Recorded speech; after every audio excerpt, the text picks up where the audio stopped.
akan waya sun kashe shi. Sunan shi Lukman ko kuma ku ce Khalifa, wanda abokan karatun shi suka kashe shi a makarantar lafiya a jihar Sokoto. Labari ne mai sosa rai da tausayi da takaici haɗi da tsautsayi a ciki. Wannan labarin dai da ya faru ne a makarantar Gwadabawa da ke jihar Sokoto. Matashin ɗalibin mai suna Lukman ɗan asalin garin Kalambaina mai karatun lafiya na ɓangaren haƙori wato dental and surgery a makarantar lafiya da ke Gwadabawa ta jihar Sokoto. Ya haɗu da ajalinsa ne ta sanadiyar bugun taron dangi da wasu ɗalibai haɗi da abokinsa kuma amininsa suka yi mishi ta hanyar ɗaure shi da igiya suna azabtar da shi, wanda hakan ya yi sanadiyar mutuwarsa har lahira.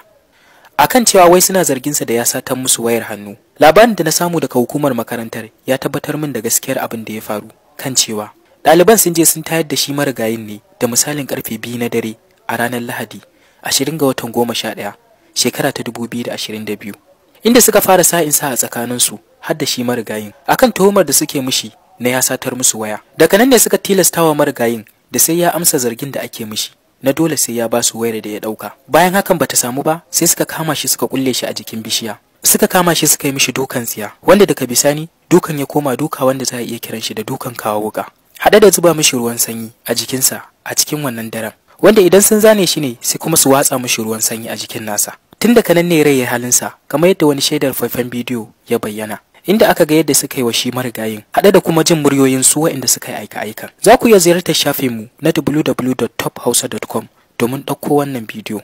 A halin yanzu dai an kama mutane 5 daga cikin waɗanda suka yi wannan aika-aika, sannan mutum ɗaya daga cikinsu ya gudu, ɗan asalin garin Kaduna, wanda an kama direban da ya ɗauki shi matashin, sannan an tilasta shi direban akan cewa sai ya fito da shi wanda ya gudu. Kun san dai yadda mahaifiya take da ɗan da ta haifa, amma bari ku ji abin da ita mahaifiyar marigayi Khalifa ta ce. Abin da sai ya ba ku tausayi, duk da ta ce ta ɗauki abin a matsayin ƙaddara. Cewa ta yafe wa waɗanda suka kashe mata ɗan nata. Sai dai rikici bai kwanta ba, domin hukumar makaranta ta ce sam ita ba za ta yafe abin da aka yi wa shi Khalifa ba, kuma sai sun ɗauki mataki akan waɗanda suka kashe musu ɗalibin nasu, domin hakan ya zamo izina da darasi ga sauran mutane. Sun ƙara da cewa idan har ba a ɗauki wannan matakin ba, wata rana hakan za ta iya kuma faruwa ga wasu ɗaliban, duk da ba fatan hakan ya sake faruwa ake ba. To Allah ya ji kan Khalifa, ita kuma mahaifiyarsa da 'yan uwansa Allah ya ba su haƙurin rashi. Mun gode da sauraro wannan bidiyo. Idan wannan ne farkon zuwanka wannan tashar, sai ka danna subscribe domin samun sababbin shirye-shiryen mu a kyauta. Sannan ku danna ƙararrawar sanarwa don sanar da ku da zarar mun ɗora bidiyo. Idan kuma ku riga kun mana subscribe, sai ku danna alamar like akan wannan bidiyon.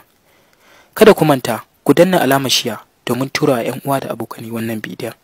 Mun gode.